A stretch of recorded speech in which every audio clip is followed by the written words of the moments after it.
अस्सलामुअलैकुम, क्या हाल है आप सबका। आई होप सब ठीक हैं, खुश हैं अल्हम्दुलिल्लाह। तो मौसम जो है वो बहुत जो है वो बारिश वाला बना हुआ है। कभी ठंड हो जाती है, कभी गर्मी। तो जिस दिन ये बारिश वाला मौसम बना था उस दिन मैंने बनाया है मज़ेदार ज़बरदस्त सा चने की दाल का हलवा। तो उसकी प्रॉपर रेसिपी मैं आपके साथ शेयर करूँगी। बहुत ही मज़ेदार और बहुत ही लाजवाब ये हलवा बना था।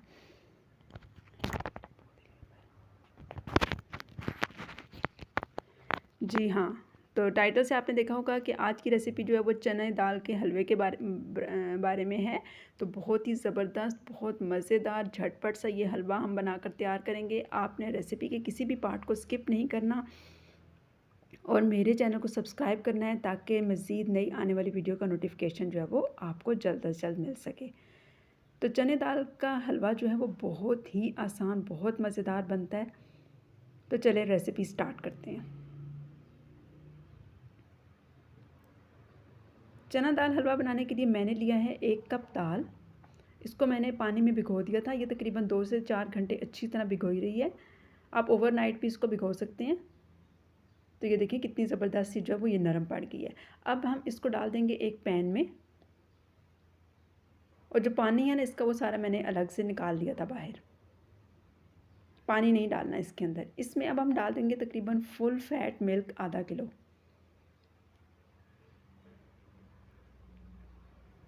पानी आपने बिल्कुल भी नहीं डालना, लेकिन दूध डालना है। फुल फैट मिल्क आपने डालना है इसमें आधा किलो के बराबर।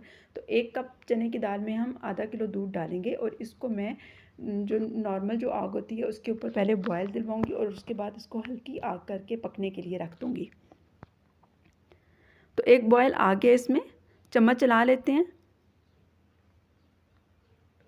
अब आग को आपने बिल्कुल बारीक सा करके इसके ऊपर हल्का सा ढक्कन एक साइड पे दे देना है, क्योंकि ज़्यादा ढक्कन देने से दूध उबल के बाहर गिर जाएगा। और तेज़ आग पे भी हम नहीं इसको रख सकते क्योंकि इसके अंदर दूध है। तो हल्की हल्की आग पे ये बड़ी अच्छी तरह पकती रहेगी। मैंने इसको हल्की आग पे रख दिया था, बाकी अपना जो घर का काम वगैरह था सुबह के टाइम वो सारा कर लिया। तो ये बड़ी अच्छी सी जो है वो हल्की आग पर पकती रही और फिर बड़ी अच्छी सी गल चुकी थी। तो ये देखें दाल बिल्कुल हमारी नरम हो चुकी है।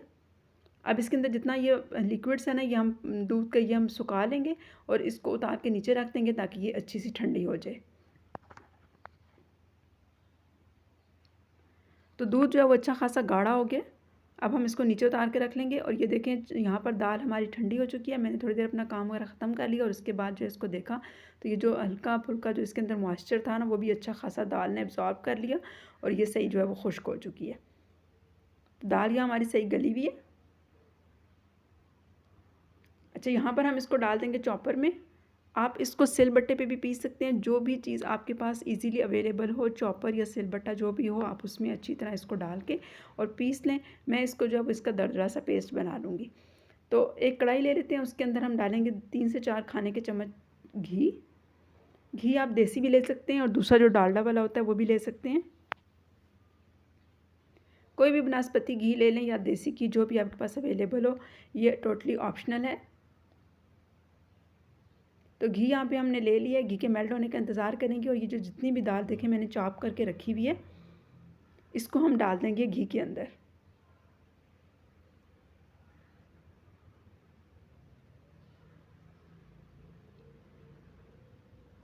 तो दाल सारी घी के अंदर डाल दी है। अब इसको हम हिलाकर अच्छी तरह से भून लेंगे।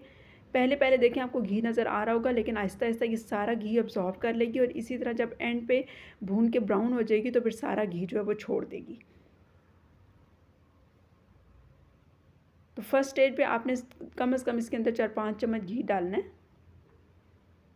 यहाँ पर ये अब अच्छी तरह जो है वो हल्की आग पे भूनती रहेगी। थोड़ी थोड़ी देर बाद मैंने इसको हिला दिया था। भूनते भूनते इसका कलर जो है वो चेंज होता जाएगा और घी जो है वो आहिस्ता आहिस्ता बीच में से बिल्कुल ख़त्म हो जाएगा।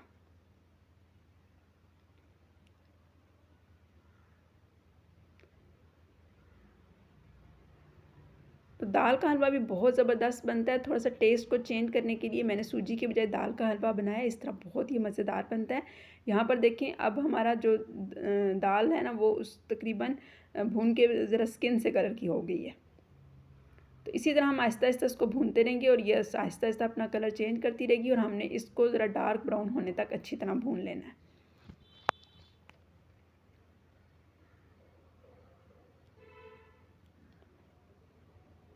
तो बीच में मैंने थोड़ी थोड़ी देर इसको हल्की आग पे ढक के भी रख दिया था।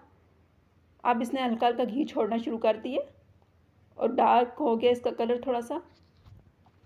पहले की निस्बत आप देख रहे हैं अब कलर चेंज हो गया। इसी तरह आपने इसकी भुनाई करते रहना है और साइडों पे भी आपने अच्छी तरह साथ साथ जो है वो चम्मच से साफ़ करते रहना है ताकि जो साइडों पे दाल लगी हुई हो वो जले ना।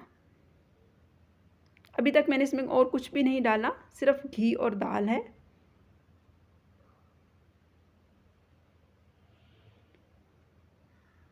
अब दाल का कलर जो है वो अच्छा खासा ब्राउन होने पे आना शुरू हो गया और देखें घी जो है वो इसने इस तरह छोड़ दिया कि आप देखिए दाल खुद ब खुद जो है वो स्लिप होकर नीचे की तरफ आ रही है। तो इसका मतलब है कि यहाँ पे अब दाल जो है तकरीबन बिल्कुल भूनने के करीब है, भून के रेडी हो चुकी है। तो इस स्टेज पे हम इसमें डाल देंगे आधा कप चीनी। चीनी आप अपनी मर्ज़ी से डाल सकते हैं जितनी आपको पसंद हो। यहाँ मैंने 1 कप दाल में आधा कप चीनी डाली है। चीनी को हम अच्छी तरह मिक्स कर लेंगे और चीनी अपना पानी छोड़ देगी और इसके अलावा मैं इसके अंदर डाल दूँगी तकरीबन 1 कप से थोड़ी सी कम है, ये मेरे पास फ्रेश जो दूध होता है ना, फ्रेश क्रीम, ये वो मैंने डाली है जो दूध की मलाई होती है। तो आप टेट्रा पैक की भी डाल सकते हैं अगर आपके पास ना हो, और मैंने जो है वो घर की मलाई डाली है तो ये ज़्यादा बेटर है। अच्छा, थोड़ा सा मैंने इसके अंदर इसी जो मलाई वाली जो प्याली थी ना उसी के अंदर नाप के मैंने थोड़ा सा इसके अंदर पानी डाल दिया। पानी डालना बहुत ज़रूरी है क्योंकि दाल जो है वो अच्छी खासी अब हार्ड होगी है भून के, तो जब तक हम इसके अंदर पानी नहीं डालेंगे तब तक ये प्रॉपर जो है वो खाने के काबिल नहीं होगी। तो चीनी इतना पानी नहीं छोड़ती कि दाल जो है वो प्रॉपर जो है वो अपनी प्रॉपर शेप में आ जाए हलवे की में। आप इसकी जगह यहाँ पर दोबारा दूध भी डाल सकते हैं। थोड़ा सा नमक मैंने डाल दिया और 2-4 इलायचियों के दाने डाल दिए। तो ये देखें जैसे ही पानी खुश्क होगा तो ये देखें दाल का हलवा जो है वो आहिस्ता आहिस्ता तैयार होने पे आ गया। इसी वजह से मैं आपको कहती हूँ कि रेसिपी को बिल्कुल भी स्किप करके ना देखा करें। बहुत सी ऐसी चीज़ें होती हैं जो बीच में डाली जाती हैं, अगर स्किप कर करके देखें तो कुछ मिस हो जाता है। अब दाल ने कढ़ाई को छोड़ना शुरू कर दिया, आहिस्ता आहिस्ता ये चम्मच को भी छोड़ देगी और फिर हमारा हलवा जो है वो प्रॉपर तैयार हो जाएगा। साथ साथ जो मैं चम्मच को साफ़ कर लूँगी और साइडों पे घी निकलना शुरू हो गया। तो यहाँ पे अब हमारा हलवा तकरीबन तैयार है।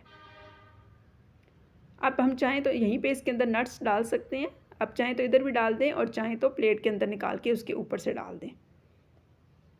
तो ये देखें कितना चमकदार ज़बरदस्त सा हलवा तैयार हो गया और चम्मच कढ़ाई दोनों चीज़ें इसने छोड़ दी हैं। हलवे की यही पहचान होती है, कोई भी हलवा आप पकाएं तो इसका मतलब यही होता है कि अगर चम्मच और कढ़ाई छोड़ दिया तो फिर हलवा रेडी है। तो चलें जी डिश आउट करते हैं। यहाँ कुछ बारीक नट्स वगैरह मैंने काट के रखे हुए हैं, जो भी आपके पास अवेलेबल हो घर में आप वही इसके ऊपर सजावट के लिए लगा सकते हैं। हलवा मैं डाल देती हूँ प्लेट में और इसको ज़बरदस्त से नट्स से हम इसको सजा देते हैं और घर वालों को पेश करें, ख़ुद भी खाएं और मुझे दुआओं में याद रखें। उम्मीद है आपको मेरी ये रेसिपी पसंद आई होगी। पसंद आई है तो लाइक शेयर और सब्सक्राइब ज़रूर कीजिएगा और दुआओं में याद रखिएगा। और इसके अलावा कोई भी नई रेसिपी आप सीखना चाहते हैं तो कॉमेंट बॉक्स में ज़रूर बता सकते हैं। तो मुझे इजाज़त दीजिए और आप मेरे साथ हलवे को एंजॉय कीजिए। अल्लाह हाफ़िज़।